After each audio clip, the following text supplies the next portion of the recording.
Hey, Add it up till we got to the sum. Stayed in the rhythm, now we on the drum. Nova mentality, you see how we coming. Real talk on it, we keep it 100 dreams. Money can't buy it, that's all that we wanted. Wait, now we see what we needed. Putting that work till this mission completed. We feeling blessed, thought we was depleted. Real life winners, we can't be defeated. Stay by our side like we on the drum line. Know that things gon' be hard sometimes. It's a new day, check the forecast.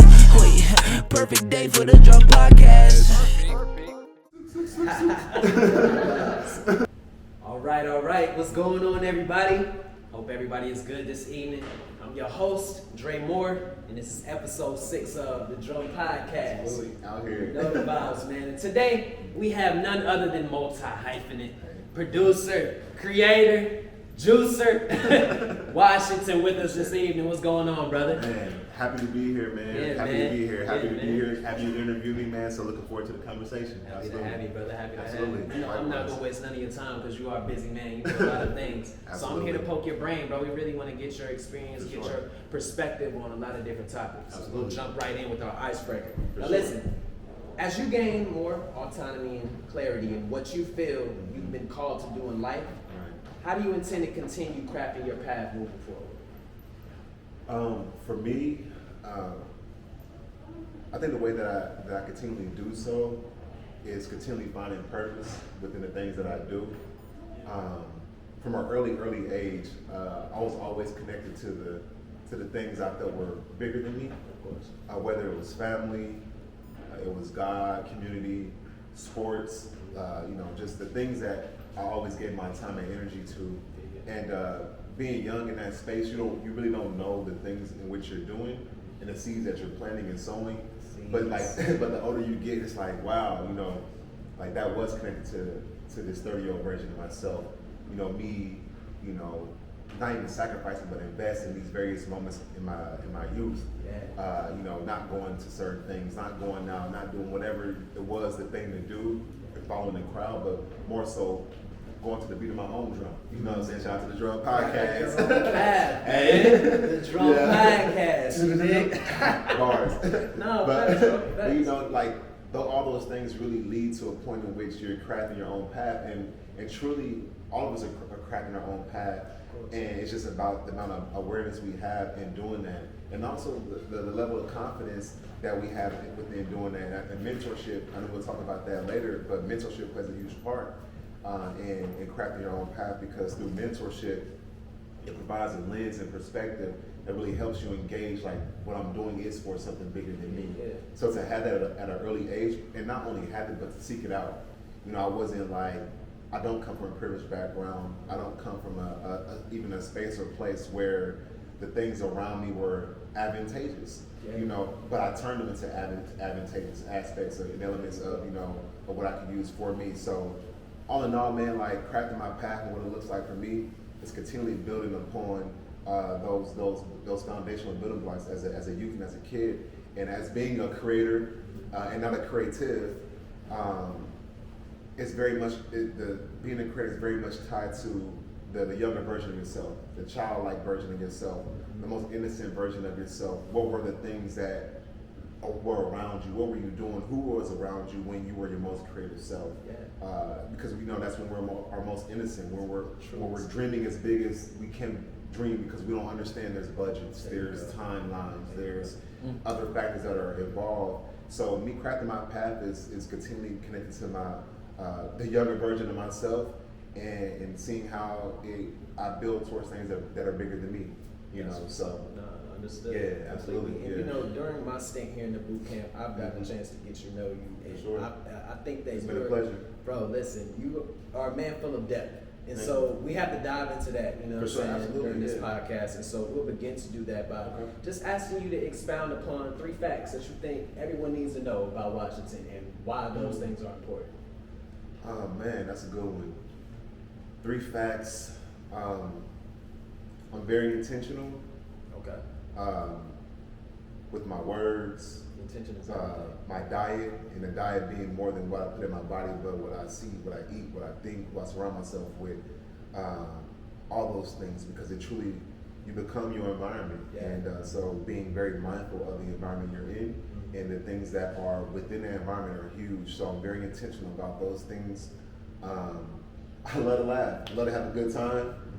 You know, we always have a good time. We're always just creating these various moments where it's just like are memorable, you know. So like I love to have a good time. So love laughing. And another fact is this big family, man. You know, this and family not just being those who I'm connected with through bloodline, but those who I'm connected with in village and communal. You know, like my family has always been bigger than the people that I'm related to. You know, so being intentional, laughing, and family, like those are huge to me, because within those pillars and those facts that make me who I am, there's so many other layers. You know what I mean? That shapes who I am. You know, and it's we're talking to today. So those three things are definitely are three facts that can be, you know, unfolded into so many other different things. You know, so speaking towards your spirit of intention, for sure. How did that play into your travels abroad? You know, what was the intention behind traveling abroad, and how did that shape your perspective as a man? You know, it's crazy. So when I first, not crazy, it's divine, because you know, God's the ultimate strategist. You know, talk about it. You're right, brother. Yeah. You know, like going into college, Indiana University, 2010. I'm from Indianapolis, Indiana. Salute to you. Absolutely. Shout out to the home team. And you know, I entered college in 2010, graduated high school in 2010, and I always learned about the motherland, Africa. I always learned about these vast cultures in various places, but it never was really a thought on me going there or how would I get there. I just knew one day I'm gonna go, and there was no planning, you know. So I entered college, but also entered adulthood as a father. You know, so I had my daughter. The spring semester of my freshman year in college, and one of the most, looking back in hindsight, it's one of the most divine, greatest blessings that I could have ever been given. Because when you think about children, when you think about being a creator, you think about all these different things God blesses us with. Like a child is the greatest blessing God can give man or woman. You know what I mean? And to get that before entering or as I enter adulthood, and to be on a streamline of focus and being intentional and being purposeful with all my movements and decisions. So when I got to college, it was like, what am I going to do? And I learned about a study abroad program the spring semester of my senior year in high school. The missions folks, they came and they were just raving about this program, the study abroad program to Ghana, West Africa. So as soon as I got to IU, I knew all the requirements, I knew everything I needed to do, but nobody was giving me a chance to go because I was a freshman. You know, this is for upperclassmen, this is for seniors, this is for juniors. So I was all right, bet. Same thing I did when I was in 5th grade, when I had the opportunity that literally launched me, propelled me to being on the path that I am now. I was like, okay, I need a 3.5 GPA, I need to be actively engaged on campus, I need to be doing all these different things. I checked all that off. Went to my counselor's office and said, I have all these things to go to Ghana. Can I go? He's like, you know, we're reserving spots. Not that many juniors and seniors have applied, so if there's space later on, we can leave a spot open for you. So I'm like, so I have everything I need. You spoke to me and told me these are all things I need. I'm here telling you I have everything that I needed, and I still can't go. Cool, I'll go with someone else. So I went to another scholarship program that I was in, who pays for. They typically don't pay for the whole entire trip. They provide scholarships. I went to the director of the program, like. In high school, I learned about this program. They said, these are all the things that need to be done for me to go. I did all these things, and I'm being told that I gotta wait. If you were me, would you wait? And she was like, I wouldn't wait. And the fact that you came here and even had this conversation, I'm admitting you into the program. So this was November of 2010, my freshman year at IU. By May of 2011, I was in Ghana, West Africa. My daughter was born in February 2011. Of intention. And you have to be, your word has to be impeccable with it. You got to be relentless. You know what I mean? So like, you did not stop when, you know, they tried to put that barrier. It gave me more energy. You went and found another avenue. A whole other avenue. A lot of people stop so quick, man, once they're faced with a barrier. So to hear you just immediately like, nah, I'm going to just go find another. Because I already knew, like, you already planted the seed. And it was too late. Once you planted the seed, like, there was nothing you was going to say to keep me from going. You know what I mean? So like, so that's your fault. You shouldn't have said that. Like, so now I know. You should have never told me I that. beat games, and we own that. Like we moving heavy. Definitely one of them. We on that. Like, Definitely one of the don't tell me something you don't think I'm gonna do. 'Cause Right. I'm gonna do it. Right, for sure. And not for the spirit of being opposing or being the ops, because I know what's in my spirit, what God is leading me to. Because I listen to and trust that voice. You know what I mean? So going to Ghana, West Africa, and I studied for a whole close to 2 months. I studied and traced the transatlantic slave trade. From the northernmost part of Burkina Faso, which is the country above Ghana, to the southernmost point of Ghana, which is the Amina Coast, where the door of no return is. That was the last piece of African soil our ancestors touched before they were turned from Africans into slaves during the transatlantic slave trade. So to be in a male slave dungeon and laying on the ground, to literally walking the slave paths of Paka, to going to the safari in northern Ghana and traveling all these places that was just showing me this is who you are, this is where you're from, and to also be in a village of men and family and community, Ubuntu, I am because we are, all these different things I was introduced to when I came back to America. And I also was in London and Liverpool, understanding the other side of the slave trade, and that's where a lot of the ports and the business side of the slave trade began. Think about like Barclays, Chase, all these big banks that exist now. A lot of them were created and started during the slave trade. So London and Liverpool was a big business aspect to a large business space for the slave trade. So got the other side of that. But I mention it because going to these various places, when I got back to the States, I was energized and fulfilled with a whole different level of something that has prepared me to attack campus in a way. And I say this humbly, you know, and also it can be, you know, validated by the folks who I experienced college with, but like there wasn't a thing on campus I wasn't doing. Like, although I had, you know, it isn't even an although, as I had a child, I still maintained above a 3.5 GPA. I was still president of the largest organization on campus. I was still doing all these things, and it was more so because I knew it was connected to the intention and how I entered college. So, and, you know, beyond this Ghana, like there were other travels and experiences for me going to Cuba and going to that experience and understanding culture and people and how they are able to exist in that space and live and thrive in some spaces, in some aspects, because there are people of various forms and layers of oppression. Yes. And to go there and experience culture and see how people are able to still be happy and still exist during these, you know, in that space was super dope. But the most life-changing, trip abroad for me was when I went to Jerusalem. When I was in Jerusalem. You told me a lot about this. Yeah, man, like just that experience alone was, and it hits me more and more every year, especially as I get closer to God, and, you know, and my spirit is growing, and also just that discernment between various experiences, what really happened and what was more so just the moment. Being in that space in Jerusalem, I stayed in the Mount of Olives where Jesus ascended into heaven. I literally walked the holy city every day, walking past the merchants, walking past the 14 stages of cross where Jesus knelt every time he fell to the ground because he had a cross on his back. Like all these spaces, and going to the Dead Sea, swimming in the Dead Sea, being baptized in the Jordan River, going to the Sea of Galilee, and like going to all these places and having conversations. But then I just think about the divine strategy of God. It's like, you really sent me to Jerusalem, bro? Like, that's what we doing? Like, wow, like I really was in this place where the holiest place, one of the holiest places in the world, and just, it was just the spirit of that, man. And then coming home again in 2017 at a point in time where I just finished I was in the process of finishing my graduate program, while also preparing for law school and want to do all these things that I was connected to the projection of who Washington is supposed to be, but it wasn't connected to the direction of who Washington is destined to be.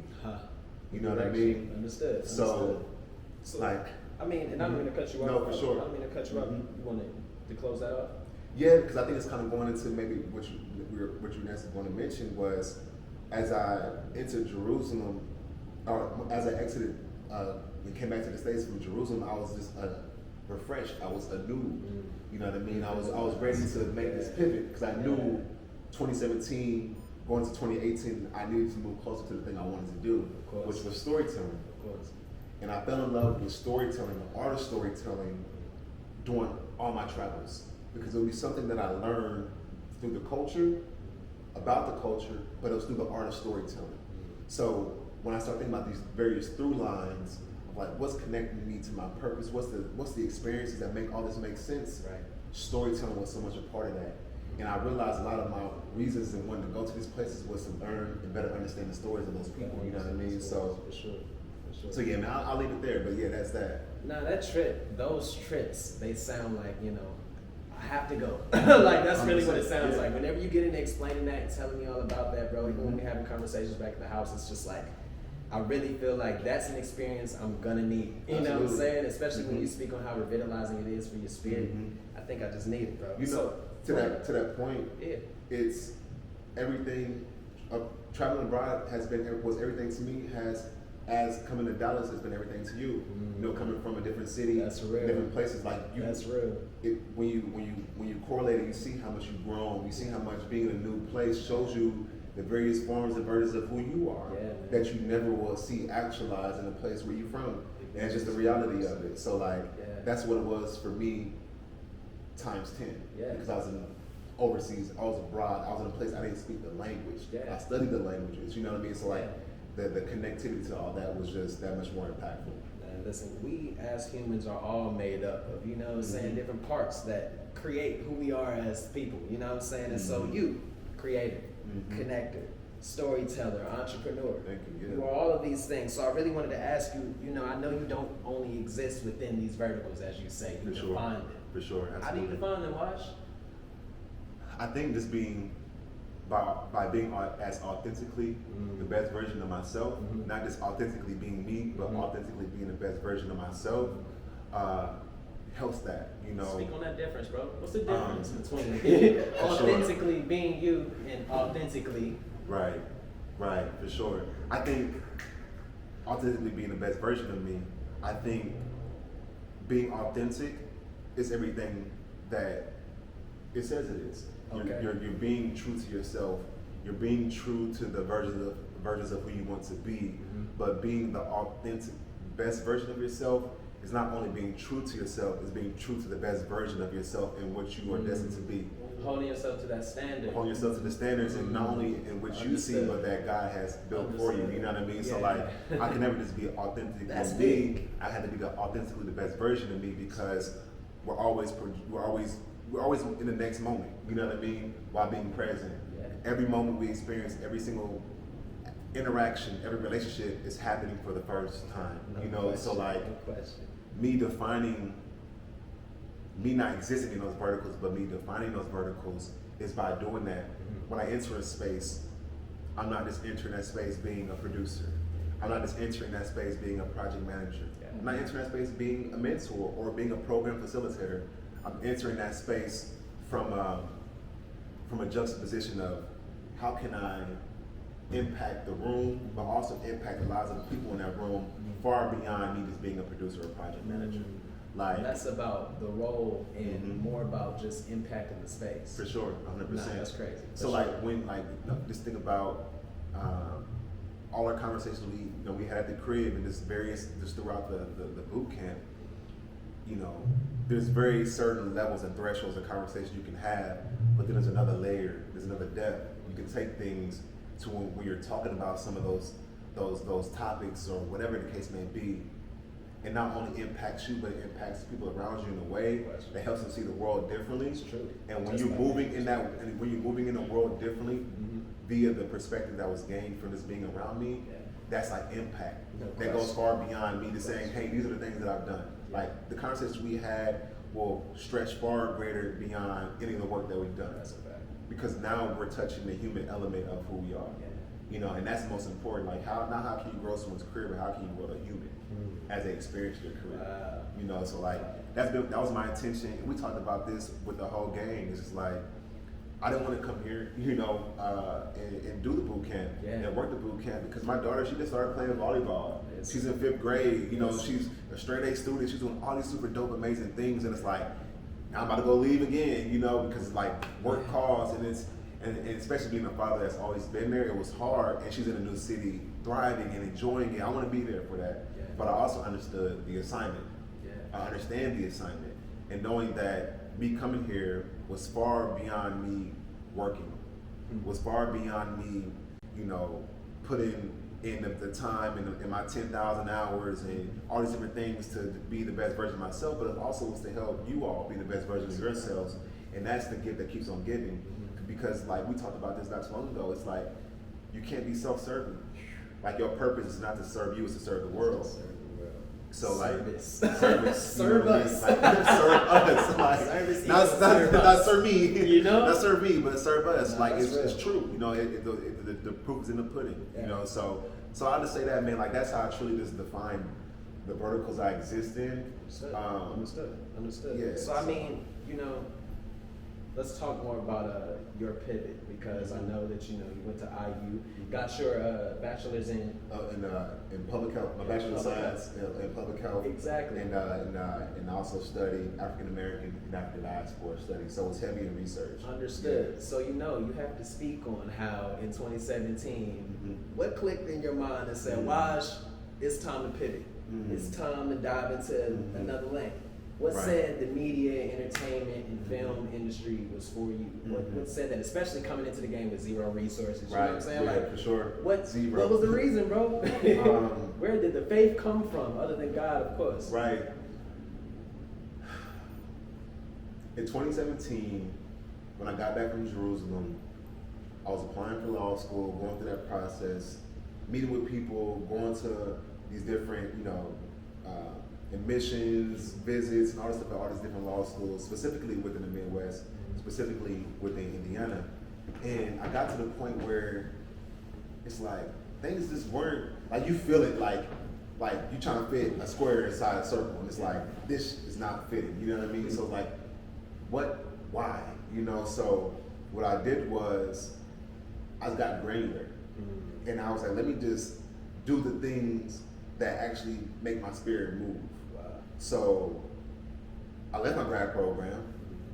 I said, well, I already finished my grad program. I kind of put to the side all the law school stuff. I got a job at True Religion in the mall, and somebody was like, boy, you work more than Jamaica, more jobs than Jamaica. I was working at True Religion. I was working at the YMCA, and I was refereeing. I was doing a bunch of just odd jobs because I wanted to act in the evening. I was like, I'm going back in theater. I'm about to get back dancing again. I'm about to start making music again. I'm about to start managing artists and moving around the music industry. And when I started doing that, far more doors start opening up.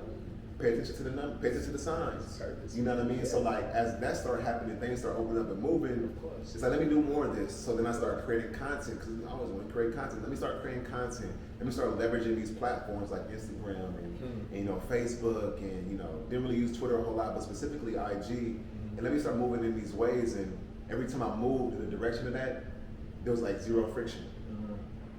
And when we experience the most friction in life, it's typically because we're going in a way that's opposite of God, or we're going outside the path that's destined for us. You know what I mean? So like, speak on that. When I was experiencing the friction, I also felt it, like this don't feel right. Yeah. But when I was doing the things that were fulfilling me and giving me life and energy, it always like felt seamless. So I shot like a little short film in 2017, and then 2018 rolled around. And then like I was more into the space, and now like I was hosting events and doing all different types of stuff. Right. And in 2019, I'm like, yo, it's time for me to make a jump. So I left Indianapolis, got my car. All I needed was the approval and the nod from my daughter to say, Daddy, make it happen. Of course. As soon as I got that from her, it's over with. Packed my car, drove 13 hours to Dallas, and I was here, and it's making it happen. And I didn't come here, with a red carpet. I sat in my car for 2.5, 3 months, couch hopping, making from place to place. But I knew I put the work in prior to getting here to exist here, and not only exist but to thrive here. You know what I mean? So when I finally got to that point, when I was able to get on my feet here, working at Panera Bread from 5 in the morning to 5 at night.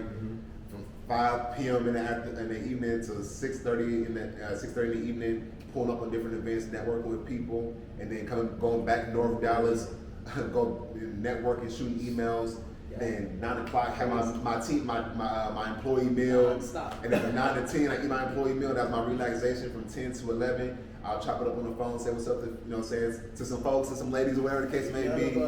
And then from 11 to 1 o'clock, I was working out. Yeah. And then from 1 to 4 o'clock, go in my car, sleep, back to work. It's like, that's different. You know what I mean? Like that dedication. But in that moment in time, I was at the most peace I ever had in my whole entire life. Because you knew that you was on the path. I was on my path. You did. You know what I'm saying? It was just like, So that whole entire piece of my journey was so fulfilling. And there was moments that led up to that. There was a moment where I went to New York and I jumped to New York and said, I'm going there for a week. I got ghosted by a family member. And I was in New York for a week, homeless, with $300 in my pocket. But I went from the bottom of the Bronx to the top of Wall Street in 2 days. And I was in a crib, it looked like J. St. Patrick of a power. But like I ain't had, off of just sheer movement, like I wasn't going. Like I wasn't going, like I was going to make it happen. So I just had that same level of fervor and energy when it comes to whatever else I do, you know what I mean? So like the pivot was built out of those various moments, but it was very much built, I think started when I went to these various places outside the country, when I was in Ghana, when I was in Jerusalem specifically, because I went there in 2017, and like all the things I seen and I experienced when I got back, there was no way I could be the same version of myself. I had to separate in order to elevate. So it was necessary. The pivot was absolutely necessary, or I would have perished. Nah, that's understood. And I've been privy to some of the work that you played a part in. For sure. Actually, before I even knew you, I ran across an Instagram ad for the Never Stop, Never Settle Society Growth Accelerator. So I did want to touch on that and just ask you, what part did you play in that program's creation? Right, man. First and foremost, shout out to Never Stop, Never Settle Society. Yeah. Shout out to Brand Hennessy, Louis Vuitton Moet Hennessy. Yeah. Shout out to the Marcus Graham Project and all the alumni. MGP out here. Shout out to all the alumni who put the work into previous platforms and campaigns that we built that out of. Yeah. Because we built that out of a campaign called We Are. For sure. Which is a spirit of Ubuntu. So when we were in our boot camp in January 2020, I was a part of the first ever LA cohort boot camp for the Marcus Graham Project. Coming out of 2019, that whole moment of me getting connected to MGP was super divine. And finally get to LA, and it's like, okay, our clients are Hennessy, Curaleaf Select Cannabis.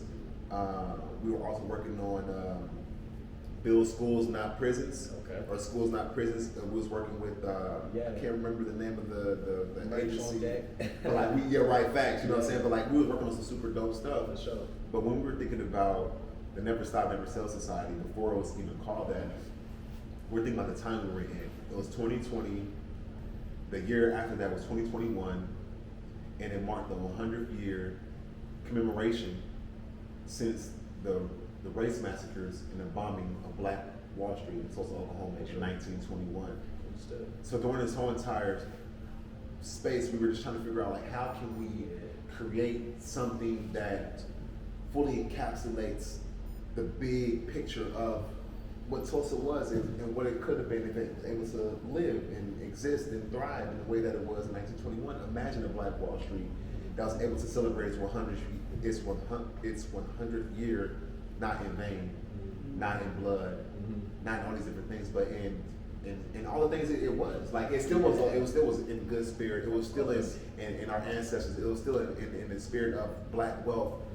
But we were looking to get back to that. Yeah. And when we were concepting and coming up with these different ideas, and mind you, all this is happening before the pandemic. Okay. The pandemic, we're just 2 years from the day exactly where the world shut down. For sure. March 12th, March 14th was when the world kind of said, all right, this shit's real, let's stop the brakes and let's make it happen. So getting up to that point, we just were in the weeds of making the work happen. And in the campaign, the brief that was sent to us by Hennessy, they wanted to make Black History Month more than just a month. They wanted to make it a year-long journey, experience. So we came up with the concept of Black History Month, more than a month, it's a movement. Yeah.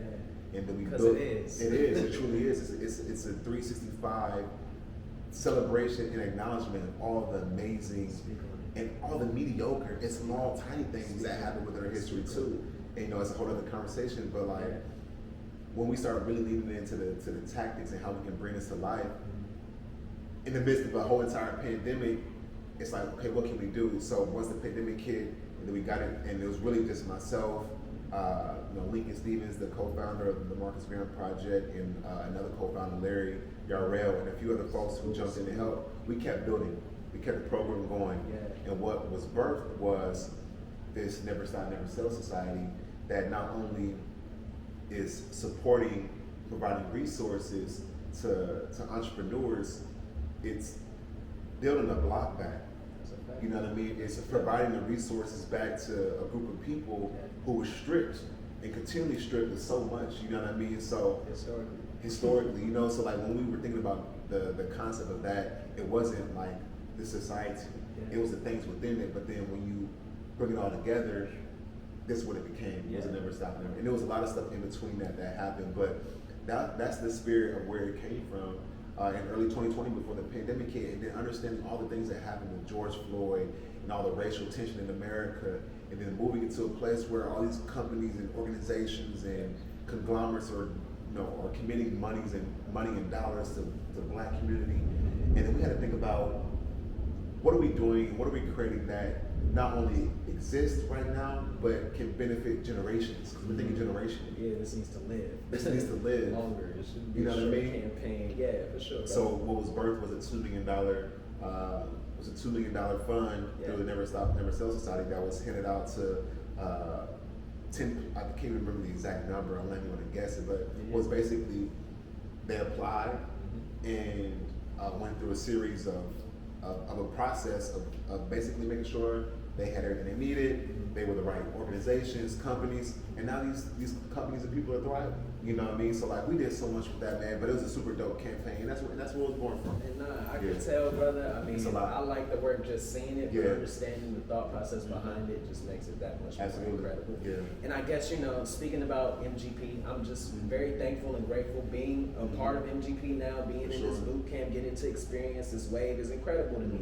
I love the fact that they allowed you and others to really participate in this impactful campaign or create it. You guys really created that. Truly. That came from you guys' mind. All they did was just set up that opportunity for you guys to flourish. Absolutely. And being the project manager during that time and PM gang, gang.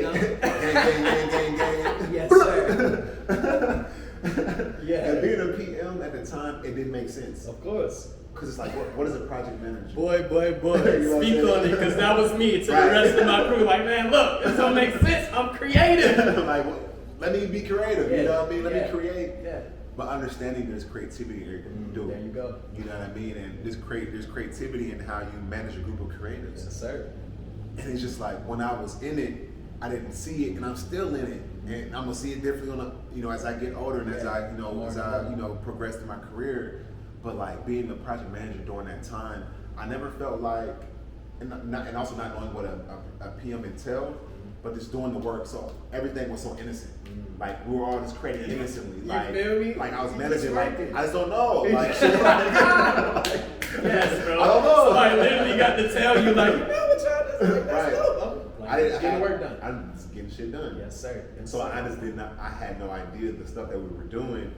And and to now where I'm even like have to go back to old briefs and look at old emails and old Slack messages to further understand my impact and what I did, because when you get in conversations where if you're in an interview or someone wants to learn more, it's like, dang, we did. We were just talking about this. Like we did, and it's crazy. It blows your mind. Yeah, you don't really know how to articulate it. You helped me with that just the other day. No lie. And I want to take a moment before I get into this next topic and just thank you. Oh, appreciate that, man. Honestly, you are a large reason why I've been able to take on this role of project manager, almost like with extreme grace. You know what I'm saying? I think literally the first day you gave us our roles, I almost had like a mental breakdown, bro. Like I came in here thinking I was like an art director or something. I like to create things. I like to design. I like to, look at brand design and stuff. I didn't know if I could play the role. Right. And just the gems that you've given me, you know what I'm saying, the little pieces of knowledge and how to attack this. I understand that I had to do this role, bro, because I needed this expertise. Even to be a good creator and anything else. Like 100%. You gotta have these skills. 100%. You know what's divine about you saying that is, like you're the MVP from the Atlanta United, football club workshop that we did with our other program, our sports marketing workshops through MGP. And when we were thinking about who the MVP is going to be for this workshop, the conversation was a lot different during you all's workshop, because the conversation wasn't solely about who's the MVP of this workshop, who's going to benefit the most from being MVP from this workshop. For sure. And it was a conversation that we had, and when we selected you, it was almost like the feeling and the energy was almost like, all right, bet, glad we got that checked off. Okay, let's move on to the next one, because as soon as you get here, it's probably gonna change your life. No question. And it's crazy that we're sitting here having this conversation, because I literally, when we were sitting there deliberating, I was thinking about how this program was gonna change your life, but I just didn't know in the ways in which it was, but I knew. You told me that. Yeah. Verbatim. Yeah, and like. literally every time that I talked to you after the workshop, you would say that to me. Like, now I'm just really excited to see how this program changes your life, because I know it is. Yeah. And you kept saying that For to sure. me, bro. And so I'm sitting here in retrospect thinking about Right. all the times you said that to me, and understanding like, nah, this program has already changed my life. For sure. It's not even done, bro. And I can already count on my hands so many things that have changed within me, just as a Right. man, my For sure. character, just off of what I'm That's learning beautiful. throughout this process. That's So I really beautiful. appreciate For you. sure. And it just takes me into my next topic, bro. What is the true purpose of mentorship from your eyes? Man, I'm someone who has benefited from mentorship in so many ways, just throughout my whole entire life. And I've had so many different types of mentors, from coaches to professors to teachers to street dudes to you know what I'm saying, to leaders of cliques and gangs and millionaires and nearly billionaires, like all these people that I've had been able to pour into me, man, like, and it gives me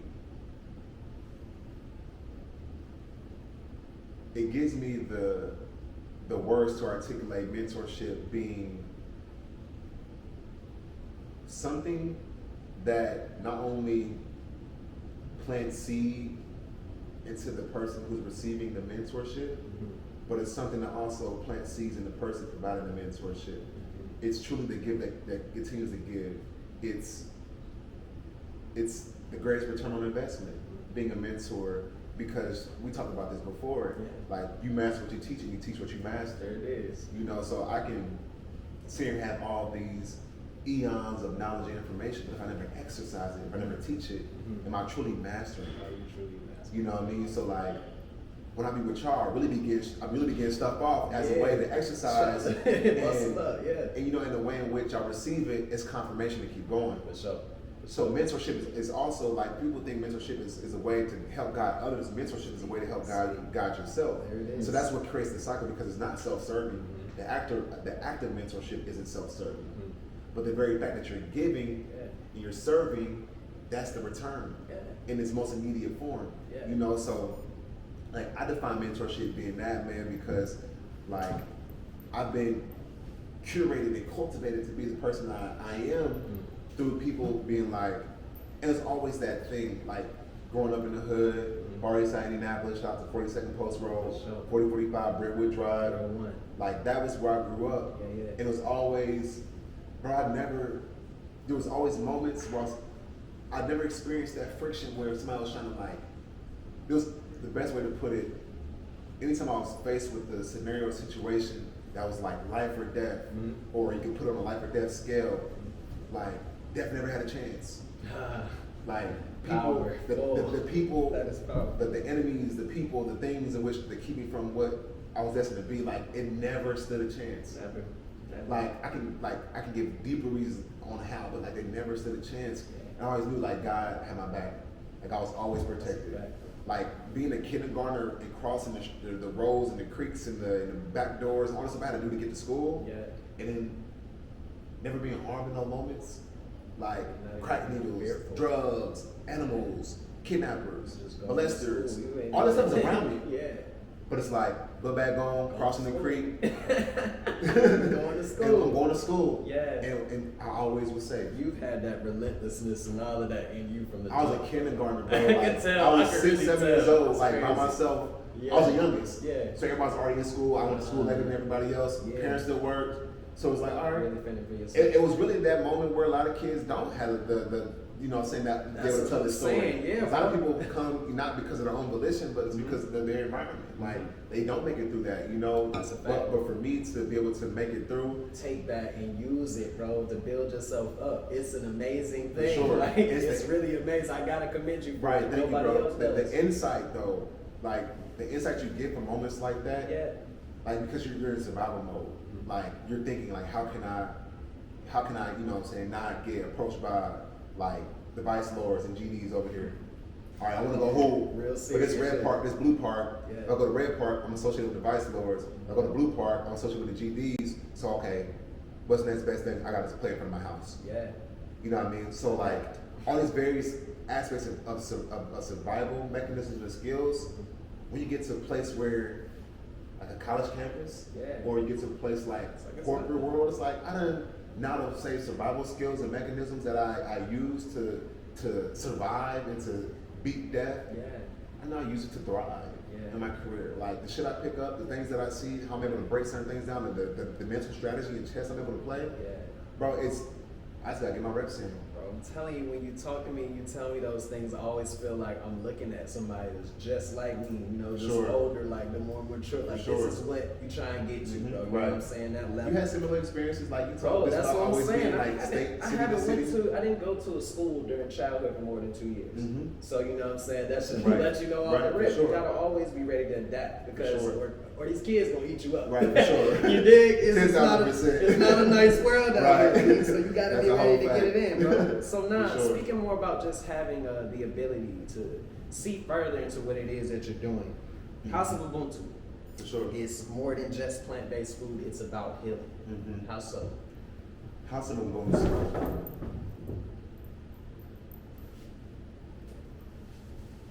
House of Ubuntu is not only a brand, but it's a platform. And it's a platform that exists for people who are looking to heal Okay. through nutrition, through community, and through spirit. Ubuntu being a proverb meaning I am because we are. And I'll tell you the story Please do. behind Ubuntu. There was an anthropologist who went to a Northeast African village, and he wanted to better understand the lay of the land. He wanted to better understand the people of that village, and he did a social experiment with the children of that village. Okay. So he got a big basket of fruit and he put it by the tree. And in Swahili, he told the children, the first one who races to the basket and wins the and gets to the basket first wins the basket of fruit for yourself. You can share it, you can do whatever with it, it's yours. Okay. So he counts off in Swahili, Moja, Mbili, Tatu. That's 1, 2, 3. None of the kids move. He does it again, Moja, Mbili, Tatu. None of the kids move. He does it one more time, and the kids stand still.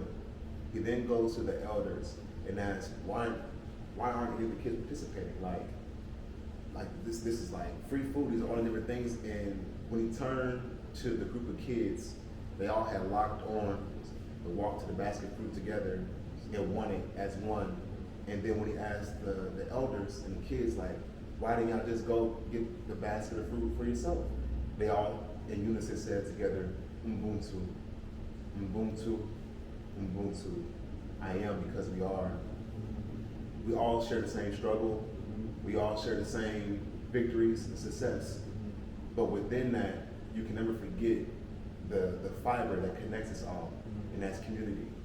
So like when I think about House of, or as I build House of Ubuntu, being a space where the diet, the foods that make the plant-based foods, so House of Ubuntu is a place where this is the name where under I work. House of Ubuntu is where I make all my food and my juice under. Yeah. So like everything that I cook and make heals the body.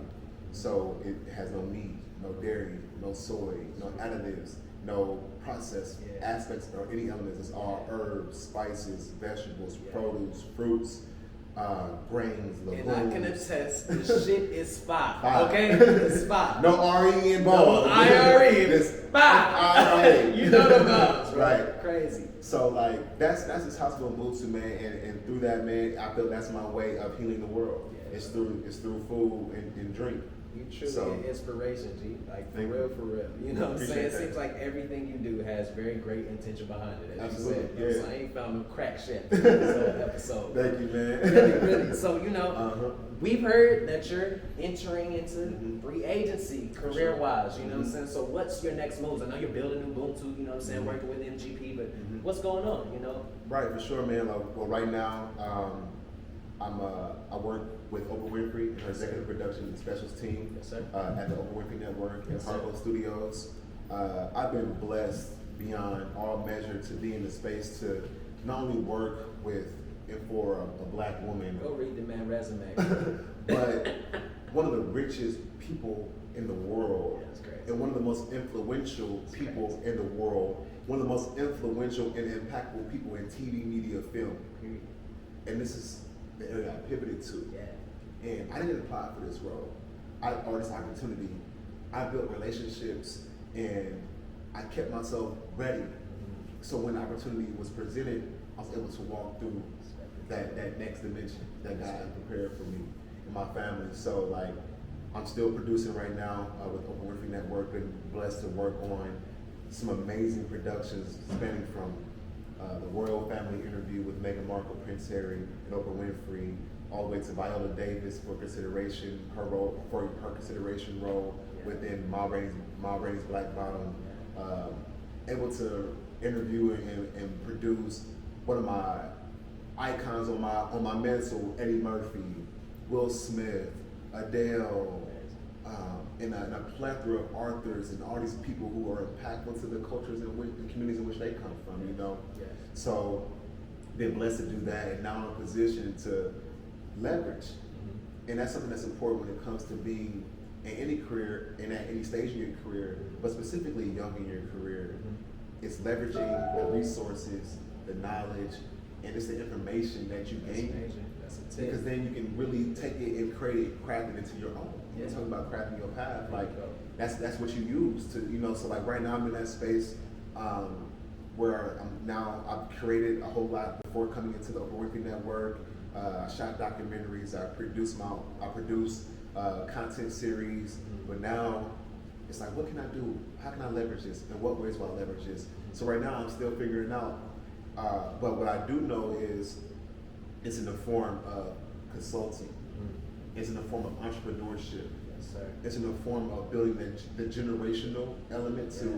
what I will leave for my family, and that's wealth, opportunity, generational wealth, generational opportunity, Speaking. generational health, Speaking.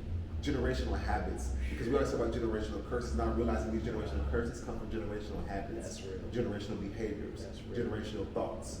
So like, that's my gift, and truly, that's my next thing. It's like, is walking in the purpose that was destined and provided to me by God, but also understanding my purpose is for the world and not for me. So there's more creativity involved there. There's more content, there's more production being shot around House of Ubuntu. It's having more conversations like this. I was right before I actually entered MGP. I went on a countrywide speaking tour. I was in Atlanta. I was in LA. I pulled up to LA when Nipsey got unfortunately was slain. Rest in peace. R.I.P. to Nipsey.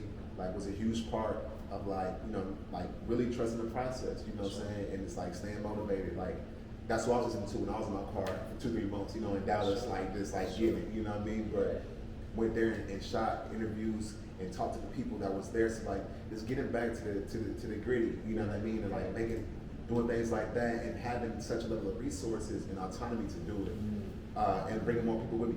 For sure, bro. Nah, I'm excited to see everything you do in the future. For sure, love, bro. So much great work already. Appreciate Great that. person, bro. So I just Thank know you. you're gonna do amazing things. Thank you. So before we wrap up, I know I've been talking your head off. I've been talking your head off. You're an insightful person, bro. So you know what I'm For saying? sure. We could do this all over And again. that's a whole fact. Listen, yo. As we have before. We're gonna close this thing off with a little section we call rapid fire. Right? Okay. So I'm gonna give you 2 options. You tell me which one you choose. You'll understand it once I start giving you your Bet. options. Okay. Bet. All right. Cool, So cool. your first options right here: All right, here we go. rebel or obey. Rebel, Why? for sure, with a big R. Why? Why you choose rebel over obey?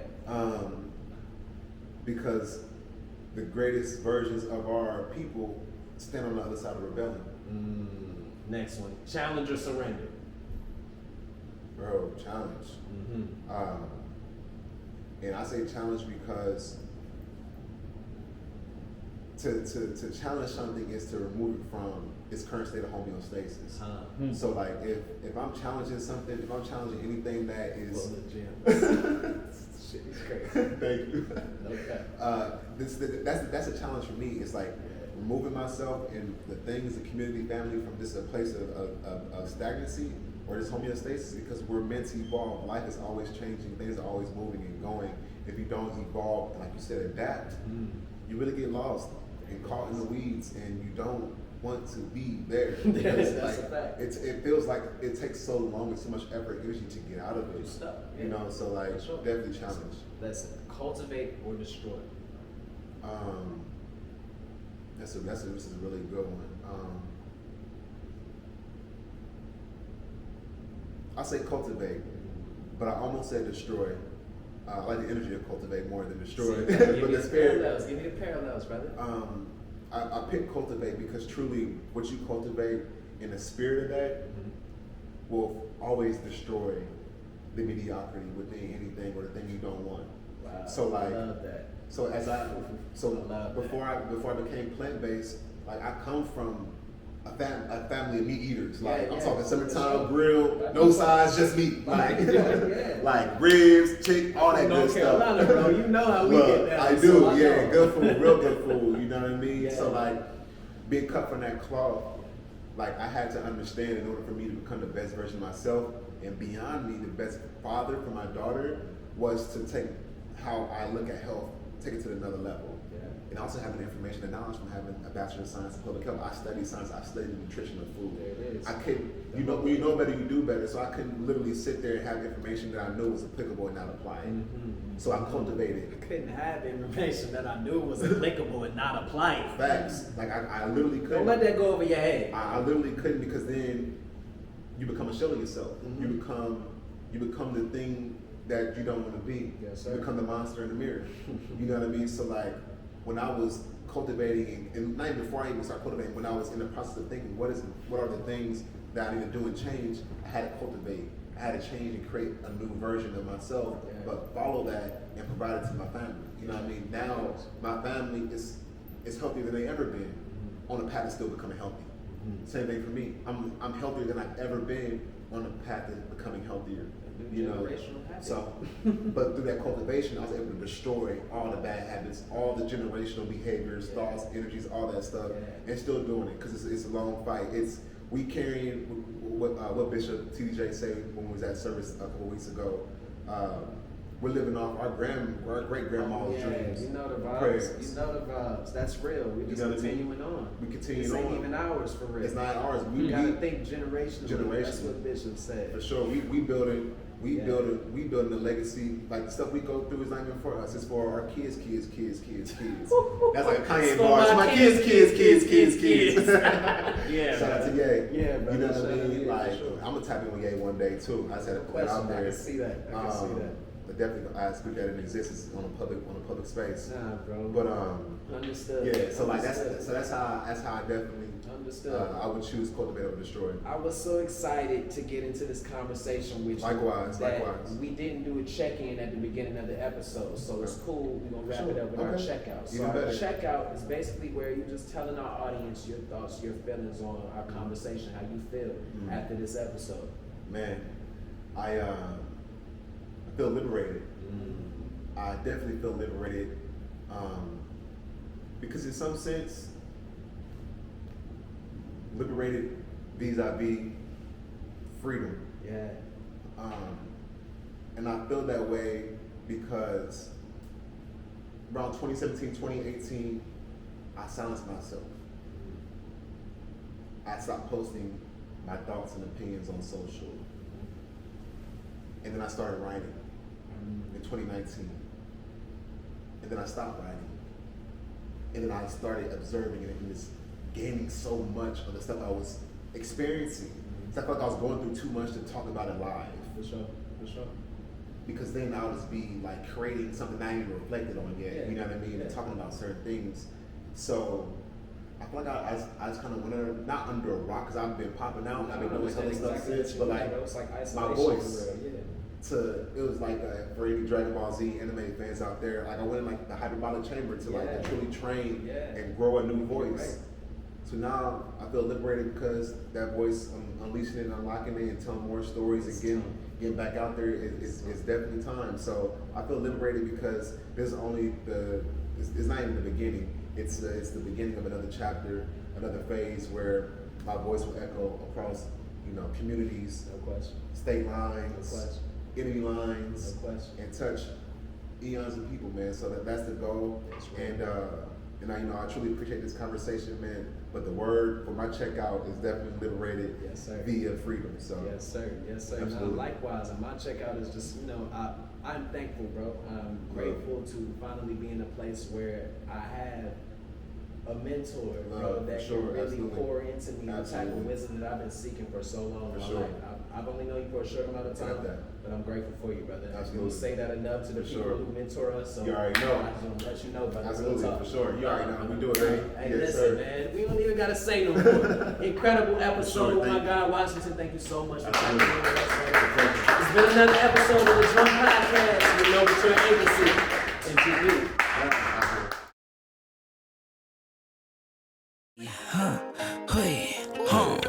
Add it up till we got to the sum. Stayed in the rhythm, now we on the drum. Nova mentality, you see how we coming. Real talk on it, we keep it 100. Dreams money can't buy, that's all that we wanted. Wait, now we see what we needed. Putting that work till this mission completed. We feeling blessed, we thought we was depleted. Real life winners, we can't be defeated. Stay by our side like we on the drum line.